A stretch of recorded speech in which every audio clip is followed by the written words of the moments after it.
मैं विजय तिवारी किसलय जबलपुर पथगामिनी के इस पटल पर उपस्थित हो चुका हूँ।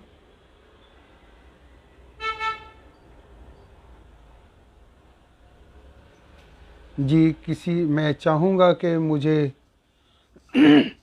एक कमेंट्स देकर ये बताएं कि मेरी आवाज़ आप सभी को सुनाई पड़ रही है अथवा नहीं। जी जी जी, स्वागत बंदन आप सभी का। और ऊपर लाइक के साथ में आदरणीय श्री सुरेश तन्मय जी मुझे दिख रहे हैं। उनका लाइक मेरे को पहले दिख गया और बाद में एक कमेंट्स दिखा स्वागत का। मैं बहुत बहुत नमस्ते कर रहा हूँ अपने अग्रज श्री तन्मय जी को। दीदी को सादर नमन कर रहा हूँ। दीदी बस ये और बता दें कि मेरी आवाज़ आ रही नहीं। बस आपका या तन्मय जी के कमेंट के बाद मैं शुरू कर दूंगा।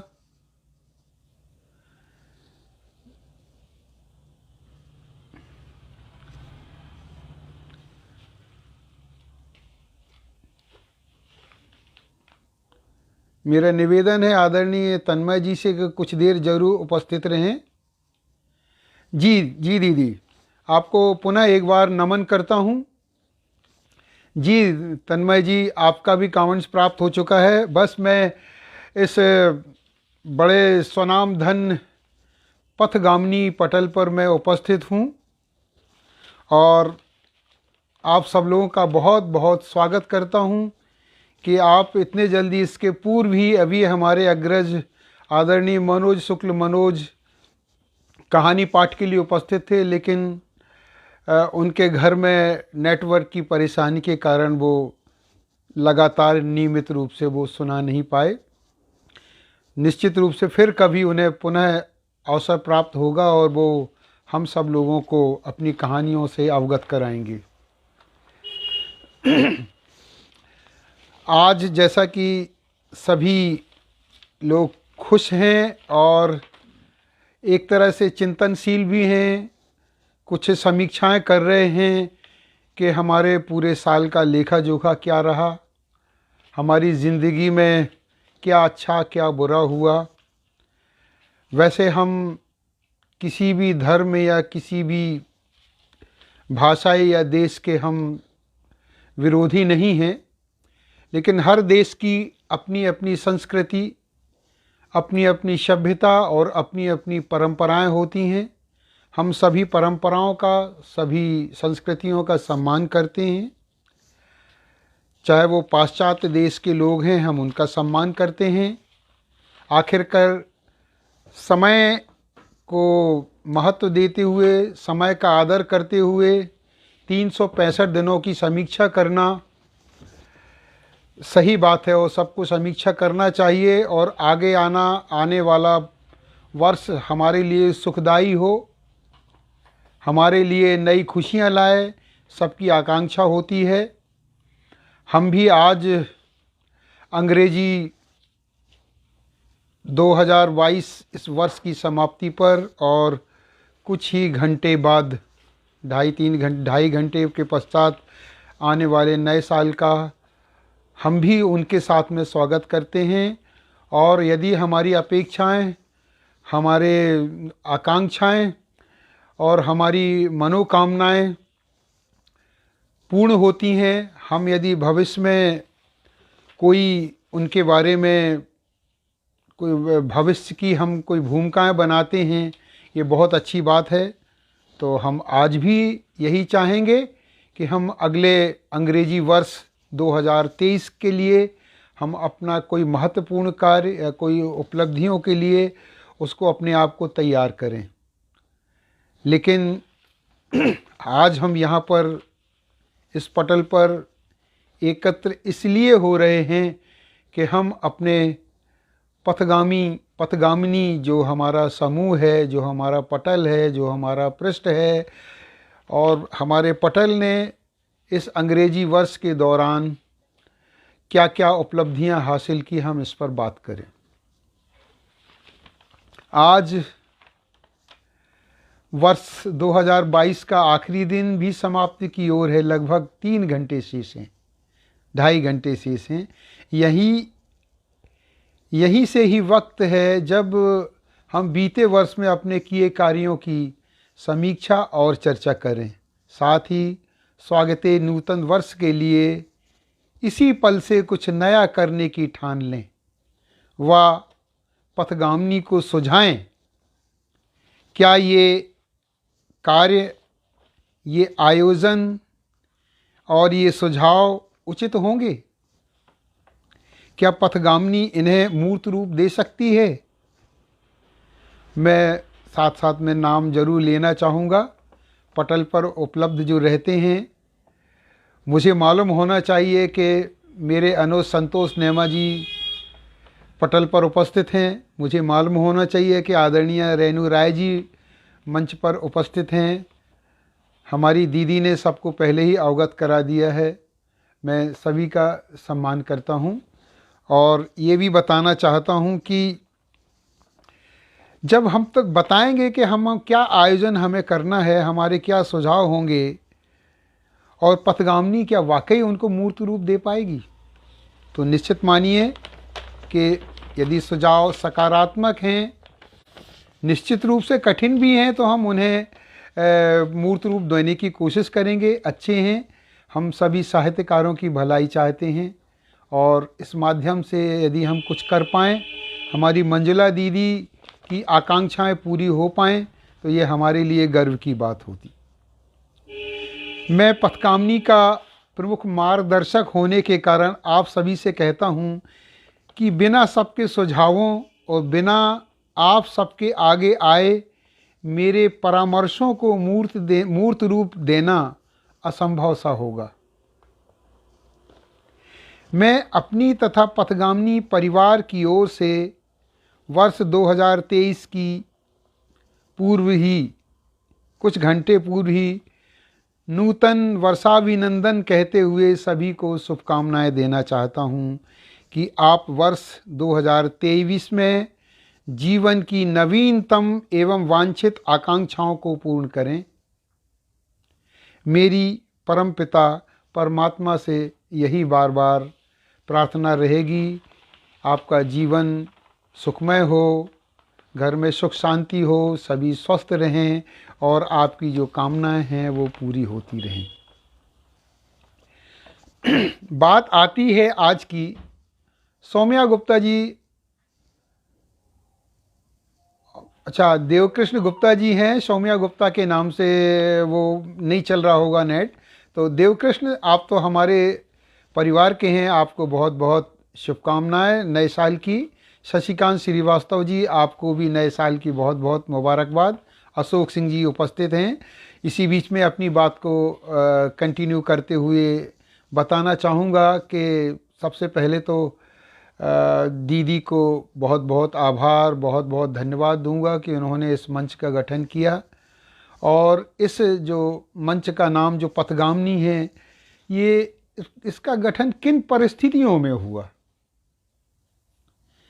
ऐसे क्या कारण थे जिसके कारण मंजुला जी को इस पथगामिनी का गठन करना पड़ा, तो मैं संक्षिप्त में ये बताना चाहूँगा। बसंत श्रीवास्तव जी, आपको बहुत बहुत नमस्कार। मैं ये बताना चाहूँगा कि एक शिक्षक का दायित्व क्या होता है। शिक्षक अपने छात्रों के माध्यम से अपनी प्रतिभा और अपने दायित्व को ध्यान में रखते हुए समाज को सार्थक दिशा देते हुए बच्चों में आदर्श संस्कार ढालते हुए वो आगे बढ़ना चाहता है, आगे बढ़ाना चाहता है सबको। और मंजुला जी, शायद सभी लोगों को नहीं मालूम होगा कि मंजुला जी एक शिक्षिका के रूप में उन्होंने अपना सारा जीवन व्यतीत किया। सारे जीवन उन्होंने बच्चों के लिए काम किया, देश के लिए काम किया और सेवानिवृत्ति के उपरांत जब उन्होंने अपने जीवन में देखा कि हमारी जो मातृभाषा हिंदी है, हिंदी को पढ़ने, बोलने, लिखने, समझने वाले लोग, कवि लोग, कहानीकार लोग, नाटककार लोग या आपस में वार्ता करने वाले लोग जो हिंदी बोलते हैं, उसमें कितनी अशुद्धियाँ होती हैं अथवा लोग कितने अनभिज्ञ होते हैं अपनी मातृभाषा के प्रति। मातृभाषा के प्रति अनभिज्ञता या गलतियां होना शायद हम में थोड़ी सी, आप उसको अन्यथा ना लें, हमारी ही एक कमी है। यदि हम थोड़ा सा प्रयास करें तो हम वो गलतियां सुधार सकते हैं, लेकिन सामान्य रूप से जब इसमें ही काम चलता है तो लोग उस तरफ ध्यान देते नहीं हैं। लेकिन आपकी ज़रा सी गलती सामने वाले को बुरी लग सकती है, वो मन में सोच सकता है आपके बारे में कि आपको क्या इतना भी नहीं मालूम कि अंतर्राष्ट्रीय कैसा लिखा जाता है या द्वंद्व कैसे बोला जाता है, संविधान कैसे बोला जाता है, या शोषित या शोषण या सड़क ये कैसे बोली जाती है, इनका प्रोनाउंसिएशन क्या है और इनके अर्थ के अनर्थ कैसे होते हैं। आज हम हंस लिखते हैं तो हंस है, और हंस भी लिखते हैं, हंसना लिखते हैं तो भी हा के ऊपर बिंदी रख देते हैं, वो भी उसको भी या हंसना बोलें या हंसना बोलें, क्या बोले ये समझ में नहीं आता। आदरणीय आयोजिका मंडल में मैडम बसोर भी उपस्थित हो गई हैं, उन्हें भी मैं नमन करता हूँ। सुधा जी को बहुत बहुत नमन करता हूँ। तो हिंदी की बात जब उनके मन में एक कसक रहती थी कि लोग बाग हिंदी ढंग से नहीं बोल पाते थे, वो बार बार ये सोचा करती थी कि मैं इस मार्ग में जो ये अवरोध है अशुद्धियों का, मैं कैसे पूरा कर सकता हूँ, क्या कर सकती हूँ मैं। तो उन्होंने इस मंच के माध्यम से उन्होंने सोचा कि मैं बच्चों को, जो हिंदी प्रेमी हैं उनको, जो सृजन प्रेमी हैं उनको मेरे माध्यम से मैं जितना कर पाऊँगी, क्या मैं कर सकता हूँ, क्या कर सकती हूँ क्या। और इसी विचारधारा को लेकर मंजुला दीदी ने ये मंच का गठन किया। शुरुआती दौर में मेरे से भी बात की और बार बार बड़े प्रेम से अनेक बार बात करके बार बार मैं क्या करूं जिससे कि ये मेरी जो आकांक्षा है, मैं कुछ करना चाहती हूं हिंदी समाज के लिए, और वो उन्होंने बार बार पूछा। और ना चाहते हुए भी, ना चाहती है मंजुला जी क्षमा करेंगी, ना चाहते हुए आपकी जो शक्ति है, जो संकल्प शक्ति है, उसके आगे मुझे घुटने टेकने पड़े, और मैं वाकई आपके साथ में हूँ। आज समय की कमी रहती है, मेरे पाठक, मेरे श्रोतागण जरूर सुन रहे होंगे कि मेरे को वक्त की पाबंदी रहती है, समय की कमी रहती है, लेकिन मेरे मुंह से दीदी के लिए ना नहीं निकला है और मैं तैयार हूँ उनका साथ देने के लिए, और मैं दूंगा। ये मेरा कोई गर्व नहीं है और ना ही मैं कोई बड़ा आदमी हूँ। एक चींटी भी, एक जब सेतुबंध रामेश्वर बना था तो एक गिलहरी भी उसमें कार्य कर रही थी, और उसका सहयोग आज हम याद करते हैं। मुझे लगता है सबसे छोटा सहयोग होगा, लेकिन उसको सबसे ज़्यादा याद किया जाता है। तो मैं एक गिलहरी के तौर पर मैं दीदी की मदद कर रहा हूँ। तो जो उनकी जो सोच रहे थे कि वो क्यों करना चाहती हैं, इस पर ये बहुत बड़ी चर्चा है, इस पर काफ़ी देर तक चर्चा की जाती है। हम अपने मुद्दे से भटक जाएंगे, लेखा जोखा बताने के लिए कुछ वो उस पर कम पड़ जाएगा समय, इसीलिए इसके लिए हम कभी फिर से बात करेंगे। सीधे शब्दों में हम कह सकते हैं कि हिंदी के लगातार भाषाई अशुद्धता और नवांकुरों की घटती रुचि भी रही है इस पटल का गठन का कारण एक। और पटल के माध्यम से लोग कुछ तो सीख पाएंगे, और संचालिका आदरणीय मंजुला जी की अगुवाई में पथगामिनी टीम कुछ अच्छा भी कर पाए, यही बात है इस गठन के लिए। एक यही संकल्प लेकर एकला चलो की तर्ज पर दीदी मंजुला निकल पड़ी थी, ये मैं बताना चाहूँगा आप सबको। और एक हिंदी पथगामिनी बनकर, हमें तो पता नहीं था कि कितने इनके साथ जाएंगे, एकला चलो तो चली, लेकिन आज हमें ही नहीं मालूम, लाखों लोगों को पता चल गया है कि वे अकेली नहीं हैं। एक बड़ा साहित्य वर्ग उनसे जुड़ चुका है, और ऐसा नहीं है कि इतने बड़े जो साहित्य वर्ग जुड़ा है वो इनकी तारीफ़ ना करता हो, वो इनके कार्यों की, इनके प्रयासों की सराहना ना करता हो। सभी लोग उनके प्रयास करते हैं, और सब लोगों ने, जिन जिन लोगों ने इस पटल के माध्यम से ही सही मंजुला जी की तस्वीर देखी होगी तो निश्चित रूप से, और मैं जो 65 साल का मैं हूँ, मेरे सिर पर बाल नहीं है और मैं उन्हें दीदी बोलता हूँ, इसका मतलब ये है कि वो मेरे से भी बड़ी हैं और वो ये काम कर रही हैं। जब मेरे से बड़ा होकर कोई काम कर रहा है तो मुझे उनके साथ जाना चाहिए, और सभी छोटे लोगों को तो जाना ही चाहिए। तो ये तो एक कहानी थी पथगामिनी की।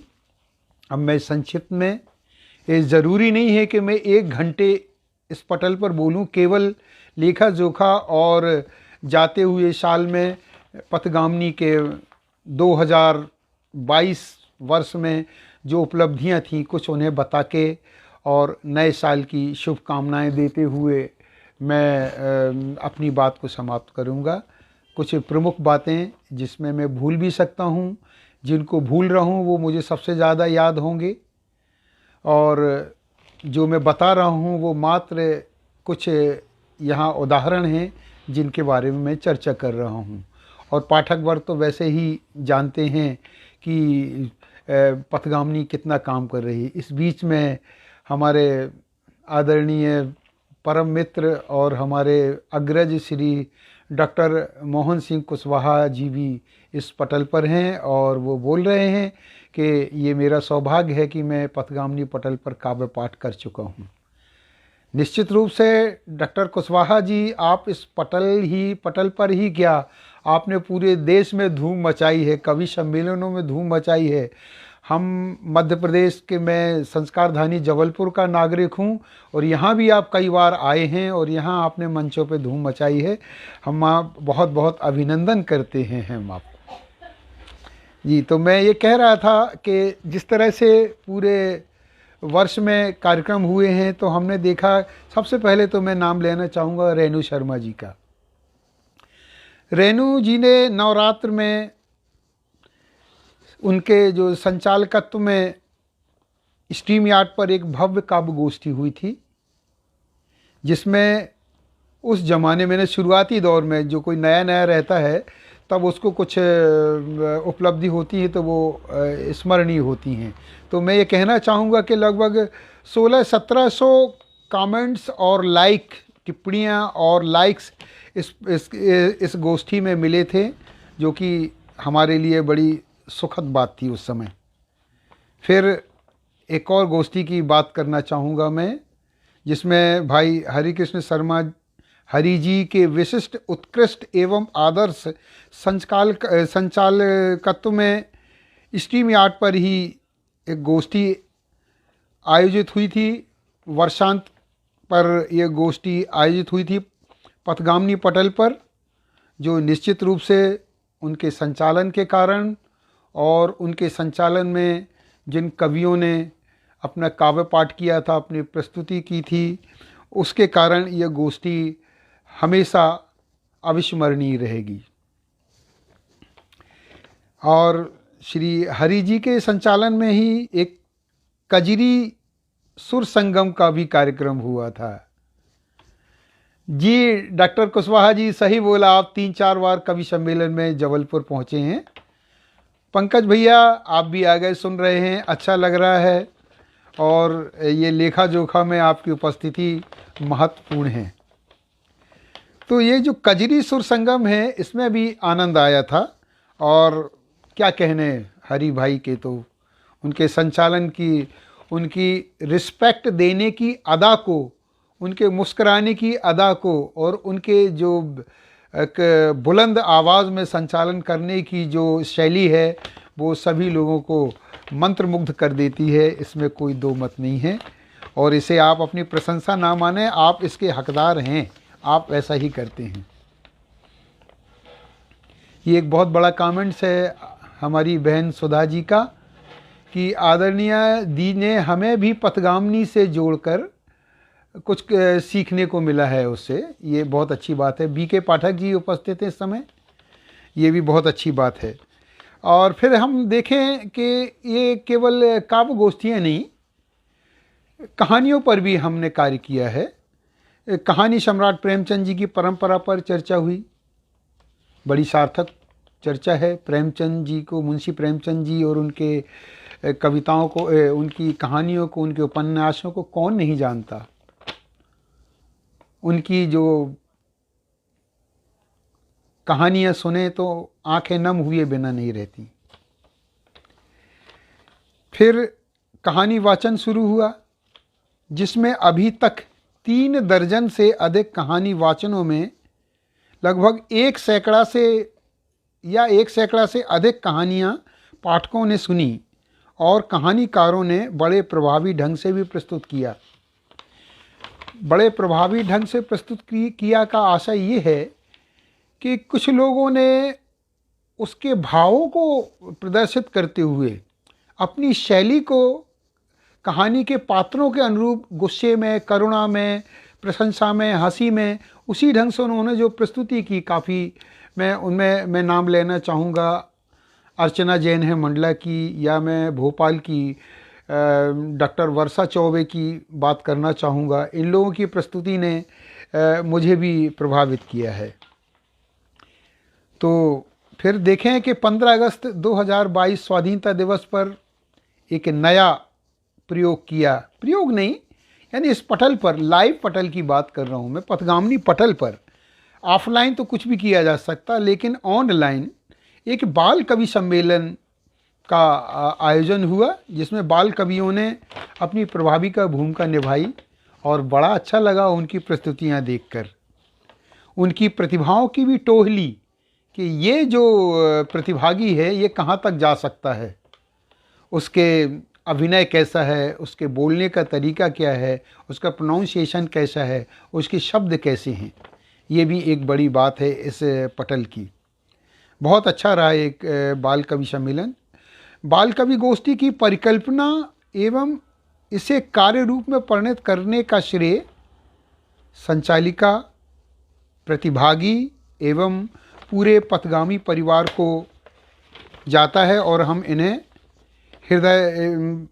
हम बड़े हृदय से इसका श्रेय दे रहे हैं।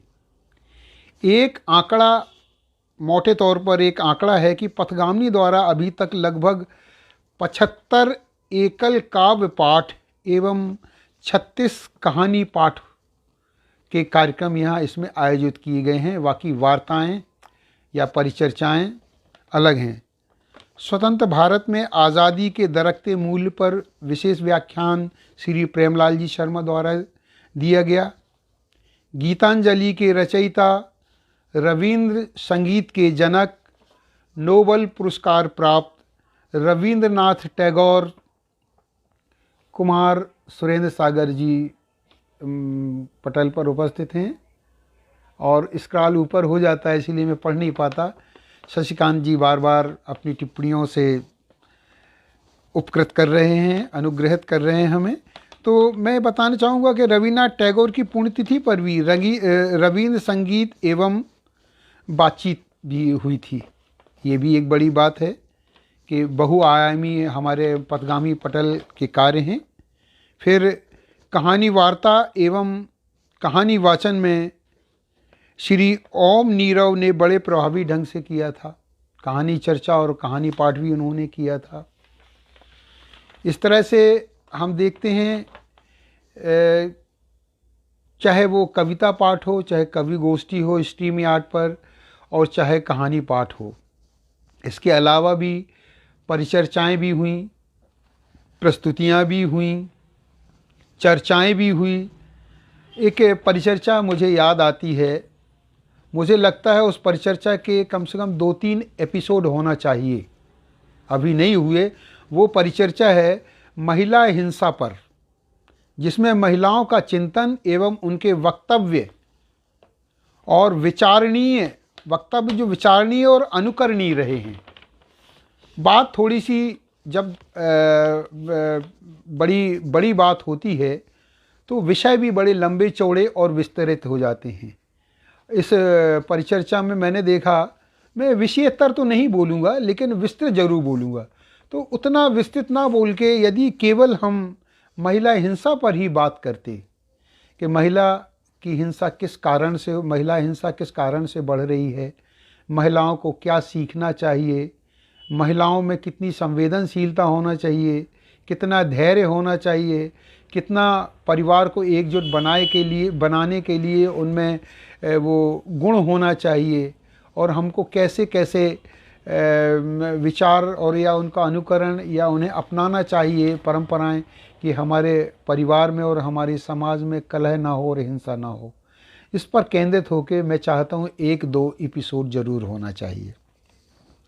फिर देखिए, युवाओं में कौशल प्रशिक्षण के महत्व पर भी बात हुई, ये भी एक नई चीज़ हुई।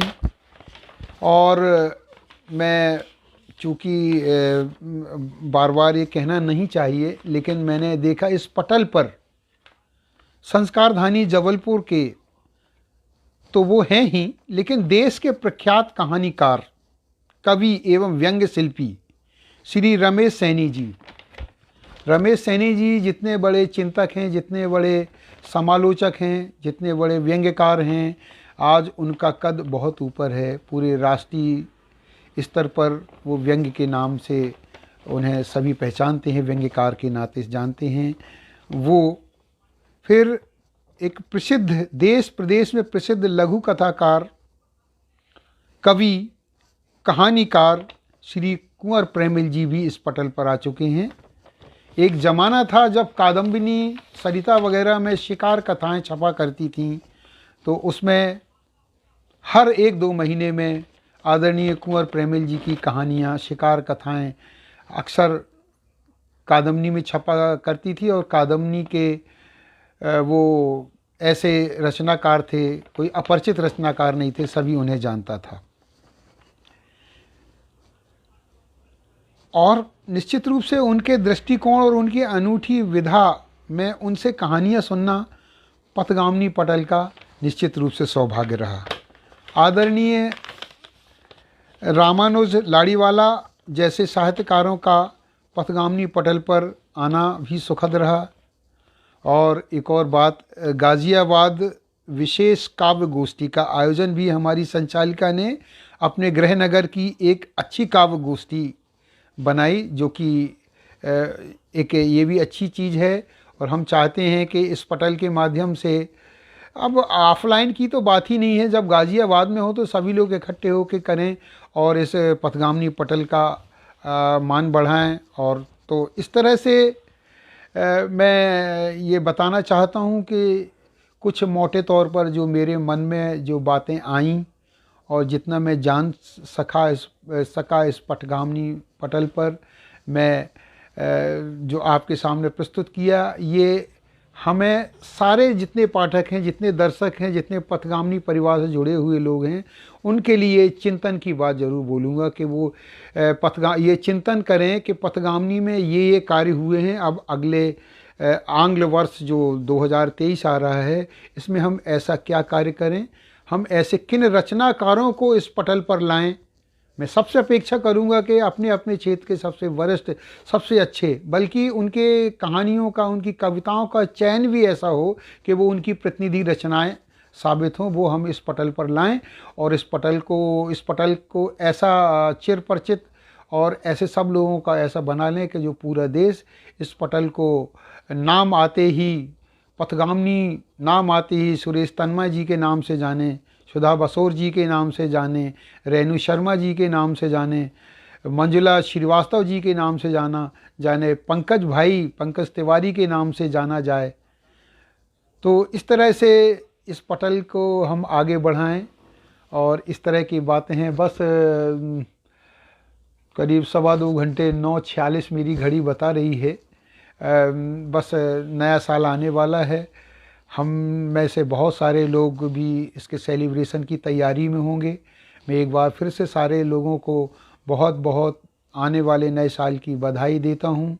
और इस पटल के लिए बहुत बहुत मेरी भी शुभकामनाएं हैं और सभी लोगों से मैं अपेक्षा करता हूं कि इस पटल को एक ऐसा पटल बनाएं, सार्थक पटल बनाएं, सजग पटल बनाएं और सक्रिय पटल बनाएं, जिससे लोग ये जितने भी पटल हैं, जितने भी पृष्ठ हैं, जितने भी ऑनलाइन गोष्ठियाँ चल रही हैं, उसमें इसका स्थान अनूठा बना रहे। एक बार फिर से सभी उपस्थित जितने भी हमारे अभी देख रहे हैं या इसके बाद भी जो भी मेरी बात को सुनेंगे, मैं सबको नए साल की मुबारकबाद देता हूं। और एक बात प्रमुख रूप से, विशेष रूप से मैं देना चाहूँगा कि हमारी जो दीदी हैं आदरणीय मंजुला श्रीवास्तवा जी हैं, उनका सहयोग करें। वो अकेली ही दृढ़ रूप से वो आगे बढ़ती हैं। उनको देखने से लगता है उन्हें किसी की ज़रूरत नहीं है, वो सब कुछ कर सकती हैं, लेकिन उनकी ये सहृदयता है कि वो सबको साथ में रखना चाहती हैं और सबको साथ में लेके आगे बढ़ना चाहती हैं। मैंने तो देखा है वो कभी किसी का दिल नहीं दुखाया उन्होंने। हम उनकी लंबी उम्र की, उनके स्वस्थ रहने की और उनके यशस्वी जीवन की बहुत बहुत कामना करते हैं। पटल के लिए हमारी शुभकामनाएं हैं। मैं पटल के साथ में हूँ। पटल के समक्ष जो श्रोतागण हैं, जो उपस्थित हैं, हमें एक छोटी सी एक लाइन दिख रही है जिसमें नव वर्ष मंगलमय हो लिखा हुआ है, और शकुंतला हमारी दीदी हैं, शकुंतला तोमर ग्वालियर से। वो भी इसमें कमेंट्स के माध्यम से मुझे पता चल रहा है कि वो इस मंच से जुड़ रही हैं। मैं उनका भी बहुत बहुत स्वागत करता हूं और अपेक्षा करता हूं कि उनके पटल से भी सभी जुड़े हैं, वो भी हमारी पटल से जुड़े रहें और हम लोग संवेद रूप से, सामूहिक रूप से हिंदी के लिए कुछ काम करें। इन्हीं शब्दों के साथ नए पुराने साल के लिए जो भी हैं उससे हम कुछ सीखें, और जो नया आंग्ल वर्ष आ रहा है उसमें हम कुछ अच्छा कर गुजरें, और हम कुछ ऐसा गुजरें कि वो आगामी भविष्य में याद रखा जाए कि हमने 2023 में हमारी ये उपलब्धियां थी। और मैं तो एक साहित्यकार हूँ, तो मैं तो यही चाहूँगा कि कुछ ऐसे रचना करूं, कुछ ऐसी कहानियां लिखूं, कुछ ऐसी कविता लिखूं कि जो कि समाज में, साहित्य आकाश में बहुत ऊपर आएँ। ये बहुत बहुत शुभकामनाएं। और इसी के साथ मैं अपनी वाणी को विराम देता हूं। निश्चित रूप से आप लोग थोड़े से परेशान भी हुए होंगे, लेकिन हमारा जो पथगामिनी पटल है इसके बारे में जानना भी ज़रूरी था, कहना भी ज़रूरी था, आपको शुभकामनाएं देना भी ज़रूरी थी नए साल की। बहुत बहुत नमस्कार। इसी के साथ मैं अपनी वाणी को विराम देता हूँ। शुभ रात्रि।